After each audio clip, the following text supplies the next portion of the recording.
G20 के RAM घोषणा पत्र में भारत के सतत विकास मंत्री को मिली जगह।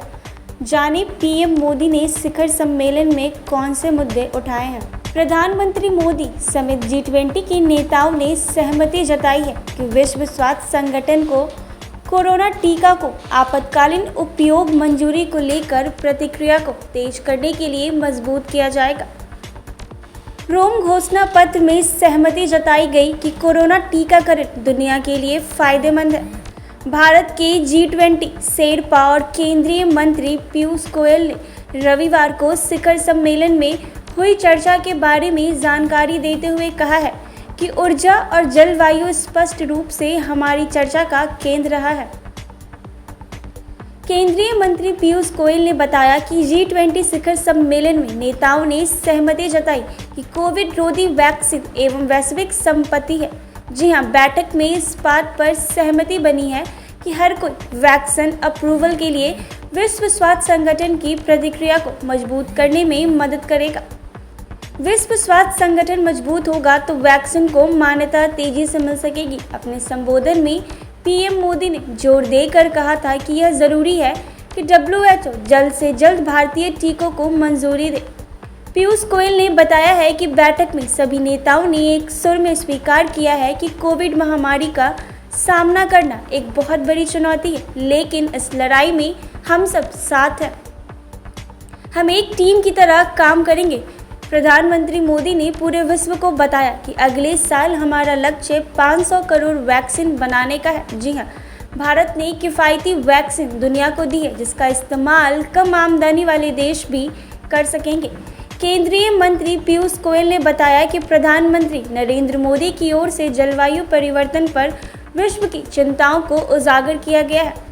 विकसित देशों के इसमें जो जिम्मेदारी होनी चाहिए उन्हें सामने लाया गया है और उन्हें कमियां रखी है, उन्होंने उसे स्वीकार किया। G20 शिखर सम्मेलन में कृषि क्षेत्र में छोटे और सीमांत किसानों की आजीविका हमारा केंद्र का बिंदु है। हर कोई सहमत है कि इनकी आजीविका में सुधार एवं महत्वपूर्ण वैश्विक प्रयास है, जिसके लिए हमें काम करना होगा।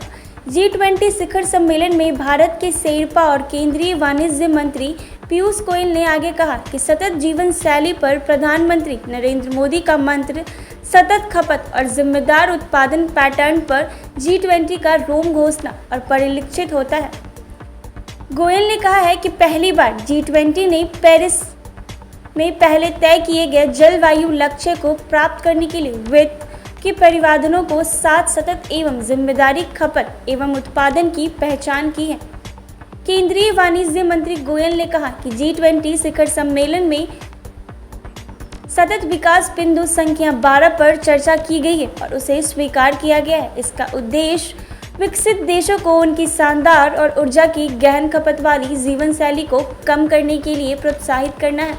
आपको बता दें कि केंद्रीय मंत्री ने कहा है कि बैठक में ऊर्जा और जलवायु का मुद्दा चर्चा केंद्र में रहा है।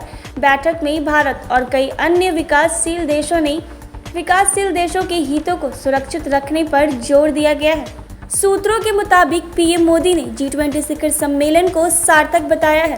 प्रधानमंत्री ने ट्वीट कर कहा कि रोम में एक सार्थक G20 शिखर सम्मेलन के बाद ग्लासगो के लिए प्रस्थान। शिखर सम्मेलन के दौरान हमें वैश्विक महत्व के मुद्दों पर विस्तृत विचार विमर्श करने में सक्षम हुए, जैसे कि महामारी से लड़ना, स्वास्थ्य के बुनियादी ढांचे में सुधार, आर्थिक सहयोग को बढ़ावा देना और नवाचार को आगे बढ़ाना। G20 सम्मेलन में भाग लेने के बाद प्रधानमंत्री मोदी संयुक्त राष्ट्रीय जलवायु सम्मेलन में शामिल होने के लिए ग्लासगो गए हैं। बता दें कि शेरपा G20 के सदस्य देशों के नेताओं का प्रतिनिधि होता है, जो शिखर सम्मेलन के एजेंडे के बीच बनता है। केंद्रीय वाणिज्य मंत्री पीयूष गोयल ने कहा कि यह निर्णय लिया गया है कि WHO द्वारा सुरक्षित और प्रभावी समझे जाने वाले कोरोना रोधी टीकों की मान्यता को देशों के राष्ट्रीय और गोपनीय कानून के अधीन पारस्परिक रूप से स्वीकार किया जाए।